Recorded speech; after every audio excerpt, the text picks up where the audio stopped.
পারবো না, কোশ্চেন কালেও সম্ভব না আল্লাহ। আল্লাহ পিজি হসপিটাল, বঙ্গবন্ধু হসপিটাল, যেখানে সবাই চিকিৎসা নিতে দেয় আল্লাহ, ছাত্রলীগ আগুন দিয়ে আমাদেরকে দোষ দেয় বেকারে। আল্লাহ আপনি যদি হেফাজত না করেন কে হেফাজত করবে?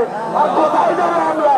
আমাদের যাওয়ার রাস্তাটা ঘাটেন আপনি আল্লাহ, আমাদেরকে কবুল করে নেন আল্লাহ, আপনি আমাদেরকে মাফ করে দেন আল্লাহ। যদি মরতে হয় আল্লাহ, ছাত্র ছাত্রী ভাইদের পক্ষ নিয়ে দেশের জন্য, দেশকে ভালোবেসে ওরা সৌভাগ্য নসিব করেন আল্লাহ। আল্লাহ আখেরে আপনার কাছে একটাই চাওয়া, আল্লাহ আল্লাহ আপনি শেখ হাসিনাকে আল্লাহ চিরতরে মিটাইয়া দেন আল্লাহ। চাই না, আমরা আর সহ্য করতে পারতেছি না। আমাদের ছাত্র ভাইরা, আমাদের সহপাঠী বন্ধুরা জেলে আল্লাহ, আমাদের সহপাঠী বন্ধুরা আজকে খবরে আল্লাহ, না না না না সহ্য হয় না। মুসলমানের রক্ত আল্লাহ, আল্লাহ শুধু মুসলমান না, মুসলমান, হিন্দু, বৌদ্ধ, খ্রিস্টান যে সকল ভাইরা চলে গেছে তাদের জন্য কি দোয়া করতে আমরা জানি না, তবে যেটা করলে ভালো হয় আপনি সেটাই করিয়েন না আবুদ।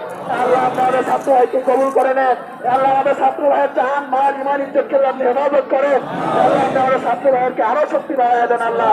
আল্লাহ আমরা জানি হুদের যুদ্ধে 300 বানান 1000 টিকে নাই টিকে নাই টিকে নাই আল্লাহ। শুধু তাই না, পুলিশ প্রশাসন ভাইরা আমাদের যারা সহযোগিতা করতেছে আল্লাহ, তাদের কামায় আরো